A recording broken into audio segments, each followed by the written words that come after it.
En general de ellos creo que ha aprendido el valor de la vida y el disfrutarse cada momento. Además de que son unas personas muy trabajadoras, principalmente mi abuelo y mi abuela me han enseñado eso, las diferentes formas en que uno puede salir adelante a pesar de las adversidades. ¿Cuál es la lección más valiosa que has aprendido de tu abuela? El servicio. Mi abuela nos enseñó que todo el que llegaba a la casa se atendía súper bien. Entonces, como son las familias ahora años que llegaban a cualquier hora a hacer visita, entonces se les daba el algo, o se les daba la comida, se les atendía. Y vi el servicio que mi abuelita siempre prestó y eso me marcó mucho. Yo te diría que de pronto con Arturo yo creo que la lección más valiosa es la paciencia, ¿cierto? La paciencia y la forma en que al menos la gente de esa época carga con los pecados de sus hijos. Es una cosa muy particular, es algo que uno normalmente ya no ve, cada cual carga con sus pecados. Y en el caso particular de mi abuelo Arturo, él fue una persona que tuvo que cargar con los pecados de mi padre, o sea, más o menos hacía el estilo de Pablo Escobar, una cosa así. Te diría que esa es como la mayor lección de Arturo, ¿cierto? Digamos, como ese sentido de sacrificio, aunque la palabra suena muy feo, pero de él sería ese sentido de sacrificio que él tuvo al poderse cargar con ese pecado o tomar una carga que no le correspondía, ¿cierto? Más por ese sentimiento de hogar y de familia. Realmente mis abuelos fueron mis padres. Entonces mi abuelo era mi papá, mi abuela era mi mamá y ellos nunca me trataban como nieto, sino que yo era mi hijo y mi mamá era como su hermana y siempre vivían como en esa confusión. Entonces hay un recuerdo muy jocoso que cuando yo estaba pequeño, mi abuelo siempre llegaba donde mi mamá y le decía, bueno, me va a llevar el niño. Llega así, me va a llevar el niño. Entonces arregle lo que me lo llevo. Y pues era un paseo muy tonto porque íbamos a visitar a la mamá de él y eran un montón de viejitas viaticas y todo el rollo.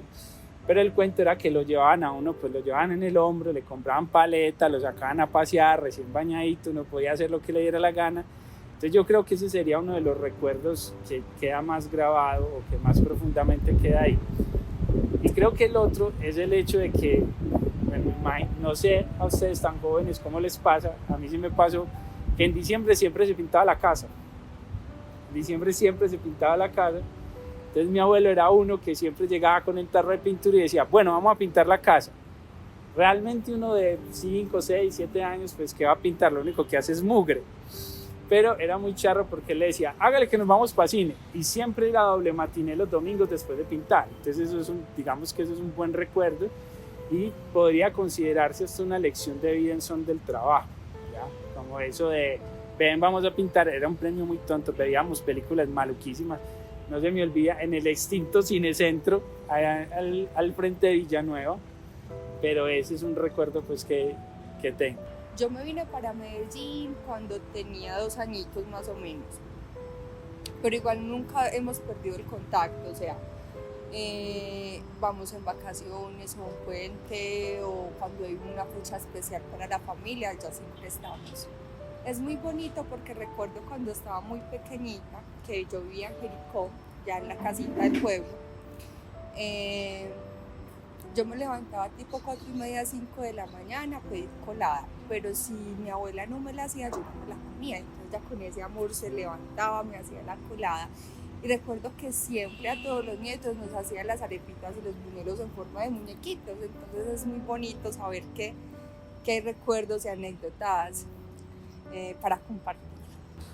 Pues creo que con todos tengo un recuerdo especial, pero con mi abuela recuerdo que ella hacía chance y ella me cuidaba a mí de pequeña y por evitar que me enfermara mientras mi mamá llegaba a recogerme, me metía debajo de la caseta donde hacían chance y me pasaba mecato mientras tanto. Entonces siempre recuerdo eso de ella. Mi abuelo es carpintero, entonces de pequeña me llevaba para el taller y me daba palitos que para que tallara y todos me decía que es súper bonito. Y de mi bisabuela, que esa señora está loca. Ella es muy charra. Ella, tengo muchas historias con ella. Ella es más la que me ha enseñado como a disfrutar mucho la vida, a siempre sonreírle a todo lo que le pase a uno. El carisma. La abuela yo nunca la vi gruñona, ni enojada, ni cabizbaja, o sea, siempre la vi con una sonrisa. Los ojos de ella, aunque ya tiene mucha edad, tiene 94 años, se le ve como ese amor, es un carisma muy bonito y transmite una energía muy bonita también. No, es difícil, yo creería que muy pocos, pero yo creo que un rasgo muy característico, mi abuela era una persona muy cerrada, muy afectiva pero muy cerrada, entonces hay como que profundizar en esas personas para lograr encontrar ese afecto. Yo creo que estamos hablando de rasgos, no sé si positivo o negativo, pero sí es un rasgo muy característico que yo tengo de ella, y es que de entrada puedo parecer muy tosco, pero pues uno al final resulta siendo como muy dulce en el paso del tiempo. Eso era muy de mi abuela, era muy difícil acercarse, o sea, yo recuerdo que la única que la huevoneara era yo, o sea, ese es como el recuerdo, y creo que ese es como el rasgo, o sea, como que es como ese rasgo donde solo cuando logras intimar con alguien, ¿cierto? Encontrar una parte profunda, como que encuentras esa parte jocosa, esa parte divertida, esa parte que puedes molestar, esa parte que es más tolerante, y de pronto no esa parte que era mucho más parca, de pronto hasta mucho más hostil. Creo que eso sí es un rasgo que está en mí de ella. Porque como por parte de mamá, ella es abuela materna, somos una familia demasiado grande, hay tataranietos también. Entonces en ese tiempo cuando nos reuníamos todos, recuerdo, nos reuníamos en una finca donde vive una tía, en La Cascada, que es una vereda de Jericó, y eso llegaban todos los hermanos de mi mamá, que los sobrinos, los primos, y era muy bonito porque se compartía con la natilla, los buñuelos, que el sancocho, la frijolada, o sea, el compartir y esa unión siempre nos ha caracterizado como familia. Bueno, con mi bisabuela que está tan charrita últimamente, resulta que ella no es de acá de Medellín, ella es de Urrao y se vino un tiempo. Y ya cuando se iba a ir, se estaba pues como despidiendo y yo, no, pero no se vaya, quédese. Y me dijo, no, mija, es que me van a dar un subsidio como para los de la tercera edad. Y toda plática cae bien, yo me voy a ir por mis pesitos, no sé qué. Entonces le dije, bueno, hágale, váyase pues y se viene y me los trae a mí. Y cogí una chancla y me la tiró y se paró a corretearme por toda la casa. Conchuda, descarada, esos son mis pesitos, ¿cómo me los querés quitar? Entonces sí, ella es muy charra y luego era toda arrepentida en una sillita. Ay, yo cómo le hice eso. Y me gritaba cuando me correteaba, es que porquería, esto es mucha porquería. Y desde ese día me dice así. Relata una anécdota divertida que tengas con tu abuela. Anécdota divertida. Bueno, que cuando estaba muy pequeña cantábamos junticas, incluso hay una canción de una novela que se llamaba Café, Gaviota, y ella y yo cantábamos junticas la canción. Ella cosía, entonces también nos hacía ropitas a las muñecas y era muy bonito ver como el empeño.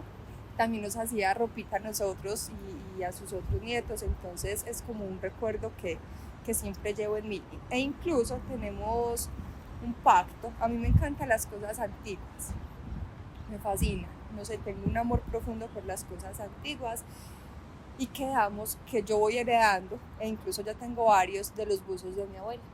De mi abuelo hay varias, pues estando yo muy chiquito ya compraron un marrano y pues la fiesta de mi abuelo con el marrano, pues ahí hay de todas las anécdotas, o sea, desde la matada, desde que lo vistió, desde que le puso sombrero, desde que se puso a hacer morcilla, pero eso quedó mal y lo tuvimos que botar en una manga, o sea, un montón de rollos. Pues las armadas del pesebre, mi abuelo armaba unos pesebres súper raros, pero era muy animado con la Navidad. ¿Qué más?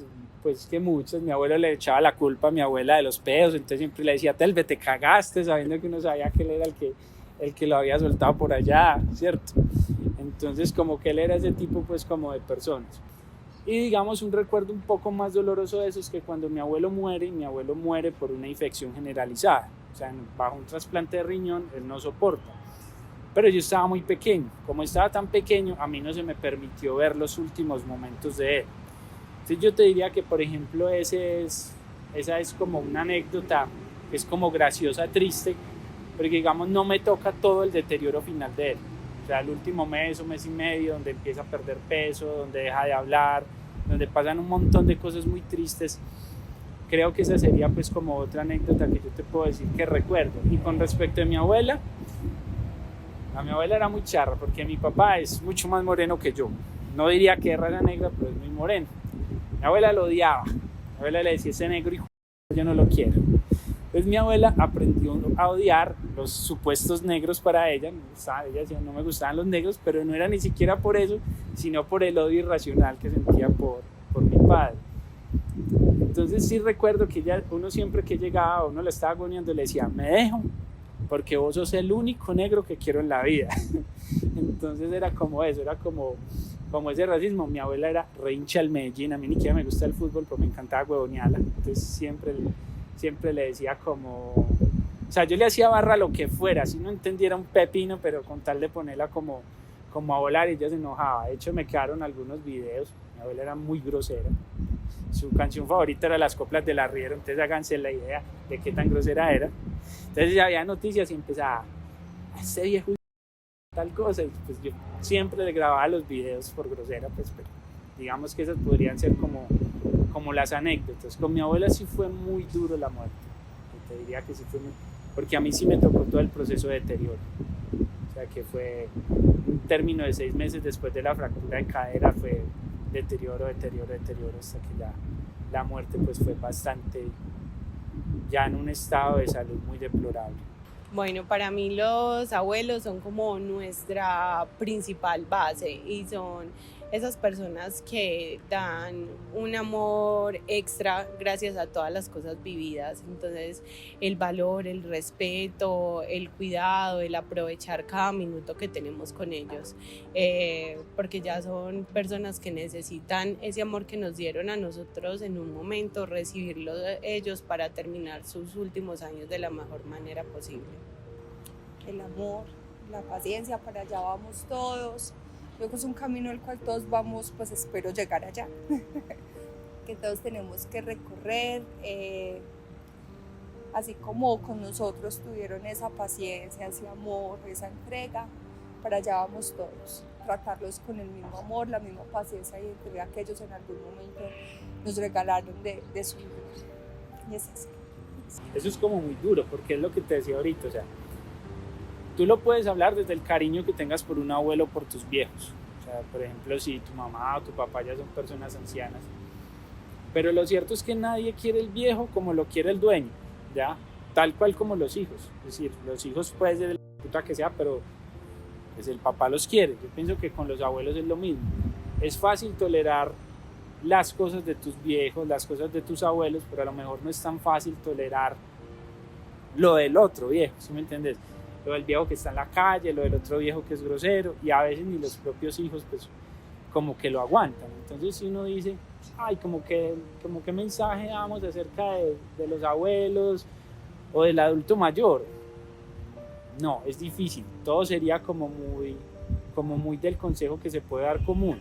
Yo creo que no daría consejos sobre el viejo, sino que daría consejos sobre uno mismo. La realidad es que es tarde que temprano todos llegamos allá, ¿sí o qué? Y sobre todo entender que es una situación de vulnerabilidad. La vida es una cachetada, o sea, uno nace siendo absolutamente vulnerable y muere en la más absoluta de las vulnerabilidades. Entonces es eso, pero creo que el mensaje es que mientras uno quiera a sus viejos y algo, está dispuesto a hacer muchas cosas. Hay situaciones extremas que nacen desde el amor, entonces como que ¿cuál es el consejo? O sea, el consejo es, desde que uno quiera el viejo va a hacer las cosas que jamás pensó en la vida hacer. Y la cuestión es qué responsabilidad tiene uno frente a los ancianos. Pues con otros ancianos es más difícil y la historia es más triste, pero creo que sí es difícil comprometerse con alguien que esté en esa situación de vulnerabilidad, que no, ¿cómo te lo digo? Como en la que tú no tienes algo. O sea, creo que hay personas que pueden hacer eso y pues uno se siente admirado de que haya personas que puedan hacerlo. Pero definitivamente es muy difícil. Yo, siendo muy joven, tuve la experiencia de visitar un ancianato y la verdad es que primero, mira, hay que tener una tripa tenaz, porque, o sea, limpiar el abuelito y las cosas del abuelito es una vaina muy dura. O sea, si limpiar pañales del hermanito es bravo, a los que nos tocó limpiar pañales, pues imagínate con relación al tema del abuelo. Entonces, físicamente es algo duro, pero también emocionalmente es algo duro, escuchar las historias cuando hay abandono. Entonces, yo creo que lo que se puede aportar es desde lo que tú quieres al viejo, ¿sí me entiendes? Es como, bueno, yo tengo algo que agradecer, tengo que amar de esta persona anciana que está a mi lado, pues entonces soy recíproco a ello. Yo creo que ese es el mensaje con los ancianos. Y creo que ahí sería más como felicitar a quienes tienen esa capacidad. Yo te soy sincero, ni siquiera desde lo físico. Creo que yo me sentiría capaz de hacer ciertas cosas un tanto puercas por una persona en vulnerabilidad, pero creo que lo que me daría más duro es resistir emocionalmente la crisis, ¿cierto? O sea, como que alguien te cuente, pues yo tuve 20 hijos y ya ninguno de esos 20 me atiende, o yo vi una persona independiente y ya no puedo hacer nada y en son de eso me siento inútil y me quiero morir. Creo que ese choque emocional frente al viejo sería el más duro y el que creo que sí hay gente que tiene la habilidad. Entonces a veces no se trata tanto de lo que físicamente estoy incapaz de hacer, sino de lo que emocionalmente estoy capaz de hacer por esa persona. Y ahí es más fácil yo ser emocionalmente comprometido frente al anciano que tengo a mi lado. Normal, hermano, eso se extraña. Pues es que esa es la realidad. O sea, cuando están, uno es tranquilo, bueno, ahí está, siempre se da por hecho. Cuando ya no están es difícil, ¿cierto? Cuando aparece en crisis es más difícil, porque entonces piensas, bueno, a lo mejor qué consejo me hubiera dado qué consejo me hubiera dado lo otro. Y hacer esos duelos es muy difícil. Yo llevo un duelo prolongado por mi abuelo. Mi abuelo cumple ahorita el 20 y algo, como 27 años de muerto. Y yo fui a visitar la tumba de mi abuelo solamente hasta 22 años después. Es decir, son duelos que son muy difíciles de procesar. Entonces es como eso, pues quien los tenga, pues que aproveche. Quien los tenga vulnerables, que los atienda. Y bueno, y quien tenga la capacidad de hacerlo por otro, que lo haga, porque necesidad hay, pero necesidad hay en todo lado.